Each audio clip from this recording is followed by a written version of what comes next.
हरे कृष्णा, राधे राधे। तो मित्रों, आज हम सुनाएंगे एक विदेशी भक्त की कथा जो कि अपना सब कुछ छोड़कर बिहारी जी के दर्शनों के लिए आया। तो चलिए शुरू करते हैं इस अनोखे भक्त की कथा। क्यूबा से 3 दिन की यात्रा करके अलेक्जेंडर नाम का एक व्यक्ति बिहारी जी का दर्शन करने के लिए अपना सब कुछ बेचकर और बैंक से लोन लेकर बिहारी जी के दर्शनों के लिए भारत आया। यह घटना 29 मार्च 2021 की है, यानी कि इस बार के होली की। मंदिर में खचाखच भीड़ और गुलाल के बवंडर में उसे बिहारी जी के दर्शन ना हो सके। अब भक्त के आंखों से आंसू गिरने लगे और वो मन ही मन बोलने लगा, प्रभु अब तो मैं दोबारा भारत ना आ पाऊंगा और आप हमें अब दर्शन भी ना दोगे।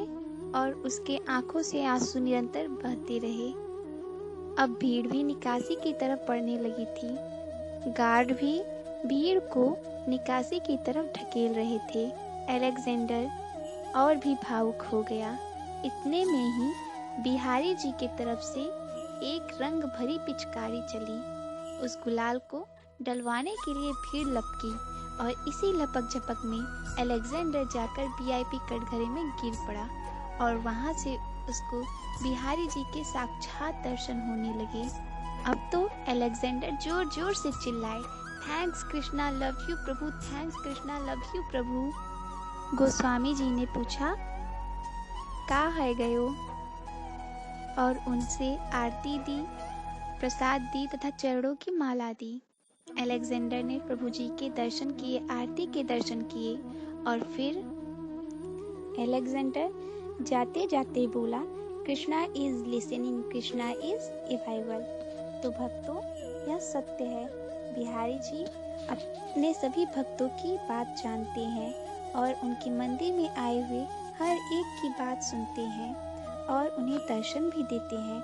आप लोगों ने देखा, गुलाल के बवंडर में अलेक्जेंडर को दर्शन न हो पाया तो बिहारी जी ने फिर से धक्का लगवाकर उसे अपने चरणों के नीचे पहुंचा दिया और आरती का भी दर्शन करा दिया। ऐसे ही ठाकुर हमें भी दुनिया की चोट लगाकर अपने चरणों में आने का इशारा दे रहे हैं, पर हम ही हैं जो इस नर्क से ना निकल पा रहे हैं। तो फिर मिलते हैं एक नई स्टोरी के साथ। तब तक के लिए हरे कृष्णा, राधे राधे।